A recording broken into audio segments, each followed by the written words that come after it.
चंद्रमोहन जी, दिल्ली में आपकी सत्ता बिजली और पानी के मुद्दे पर ही गई थी। बिजली और पानी का सत्याग्रह हुआ था, आपको भी याद होगा सर, ज्यादा पुराना जख्म नहीं है। उसके बाद आप लोग आ नहीं पाए। दिल्ली बिजली सब्सिडी घोटाला हुआ, केजरीवाल बिजली कंपनियों के ऑडिट के वायदे पर सत्ता में आए। अब बिना कंज्यूमर ऑडिट के 18,000 करोड़ रुपए प्राइवेट बिजली कंपनी को दे दिए। देखे 3 वर्षों से आरटीआई लगा रहा हूं, किसको सब्सिडी मिल रही है, लिस्ट तो दे। कोई जवाब नहीं। एलजी ने जांच बिठाकर ठीक है। अजय माकन साहब का ट्वीट है और 2 उन्होंने लेटर्स भी जो है साथ में अटैच किए हैं। कैसे ये घोटाला हुआ है, और इजी वर्ड्स में मैं चाहूंगी, आरोप प्रत्यारोप पे अभी मत जाइए, उसमें वक्त खराब होता है।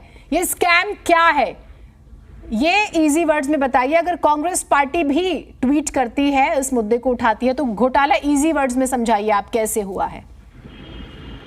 देखिए जीनत जी, ये घोटाला उन लोगों के हाथ में है जिन्होंने घोटाला भी करा है और घोटाले को शिष्टाचार से करा है।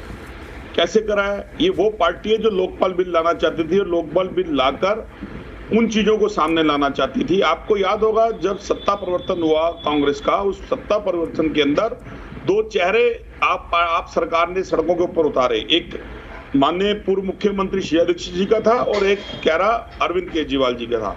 उसमें क्या दिखाया उन्होंने उस समय? घोटाला, बिजलियों को ऑडिट होना, ये सब चीज होना, मतलब ना जाने क्या क्या दिखाया। और लोकपाल बिल लाएंगे, इस पे कार्रवाई करेंगे। मैं घोटाला शिष्टाचार पे आपको वक्तव्य देना चाहता हूँ।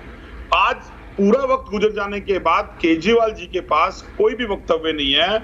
और जिस बिजली कंपनियों की ऑडिट करने की बात मैं भी कई बार कह चुका हूँ, कह के आए हो, आज तक उस कंपनियों को ऑडिट नहीं कर पाए और बिना ऑडिट करे हुए कस्टमर को 18,000 करोड़ की प्राइवेट बिजली कंपनियों को दिया। जो घोटाला ओपन हुआ, जो पूर्व मंत्री अजय माकन जी ने आरटीआई से निकाला। अब इसे क्या है कि 12/6/2019 को दिल्ली की बिजली कंपनियों को 13,401 करोड़ रुपए की आउटस्टैंडिंग लोन हो गया था। और केजरीवाल जी ने 15 के घोषणा पत्र में सब्सिडी के बदले लोन बदलने का वादा किया था, लेकिन वादे का मात्र 3500 करोड़ रुपया चुकाना था, जो वसूली की जगह सब्सिडी कंपनी को दे दिया गया।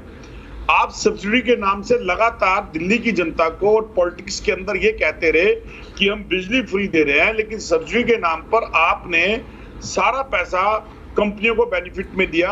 आपने टाटा पे, अंबानी पे क्या कोई कार्रवाई करी? जब आप सत्ता में आए थे तो सत्ता में काबिज होने के पहले आपका क्या अल्फाज था कि मैं आऊंगा तो मैं अंबानी और अडवाणी पे कार्रवाई करूंगा। जो आप गुजरात में जाके कह रहे हैं कि अगर हम महाराष्ट्र में आए तो महाराष्ट्र में सबसे पहला कार्य। सर अभी ना मैं गुजरात जाऊंगी ना महाराष्ट्र जाऊंगी, सुनिए, उसके लिए हम ब्रेक के बाद चलेंगे। अभी मैं सिर्फ ये समझना चाह रही हूँ स्कैम कैसे हुआ है, मैं अभी ये समझना चाह रही हूँ।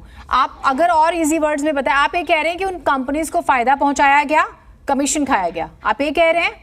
हाँ, बिल्कुल बिल्कुल। 7 सालों में जो सब्सिडी का जो घोटाला, देखो आप छोटी सी बात समझिए, 7 सालों में सब्सिडी घोटाला हुआ। नई योजनाओं के अंदर घरेलू उपभोक्ता को 4.52 लाख सब्सिडी मिल रही थी। ठीक है। ये और अभी जो उन्होंने नई योजना निकाली जिसके अंदर इन्होंने ऑडिट करने की बात करी, उसमें मात्र 2.563 की सब्सिडी की बात करी। तो अपने आप के अंदर घोटाला अपने आप साबित हुआ। ठीक है।